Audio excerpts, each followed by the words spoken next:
இருக்கிற அத்தனை வீட்டில் இருந்து சமையல் பண்ணோம் அத்தனை பெண்களுக்கான வீடியோ தாங்க இது. எல்லாரும் வெளியில் வேலைக்கு போகிறாங்க, எங்கெங்கேயோ வேலைக்கு போகிறாங்க. நம்ம வீட்டில் இருக்கோன்னு கவலைப்பட வேணாங்க. நம்ம தான் சாதனை பெண்களே.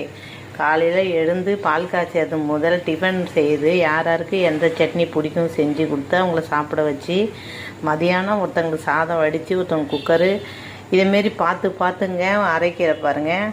அரைக்கிற ஒரு ஆளுக்கு ரசம் வைக்கிறேங்க, வெண்டைக்காய் பொரியல். இப்படி பார்த்து நம்ம வீட்டில் இருக்கிறவங்களுக்கு ருசித்து சாப்பாடு செஞ்சு அவங்க சாப்பிட்டு முடித்த உடனே நல்லா இருக்குது அப்படின்னு சொல்கிறாங்க பாருங்கள். அதுவே நாங்கள் சாதனை பெண்கள் தாங்க. வீட்டில் சமைக்கிற பெண்கள் நாங்கள் எல்லாருமே சாதனை பெண்கள் தான்.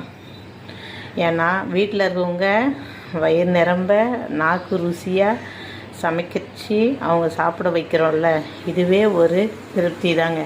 நீங்கள் வீட்டில் இருக்க பெண்களுக்கு மெடல் கொடுக்க வேணாம், அவங்கள நீங்கள் பாராட்ட கூட வேணாங்க. அவங்க சமைச்சு கொடுக்குற சாப்பாடு நல்லா இருக்குது, சூப்பராக இருக்குது, நீ சாப்பிட்டியா அப்படின்னு கேட்டாலே போதுங்க. எல்லா பெண்களுமே அது ஒரு சந்தோஷமாக மகிழ்ச்சியாக ஏற்றுப்பாங்கங்க. இந்த வீடியோ பிடிச்சிருந்தா ஷேர் பண்ணுங்கள்.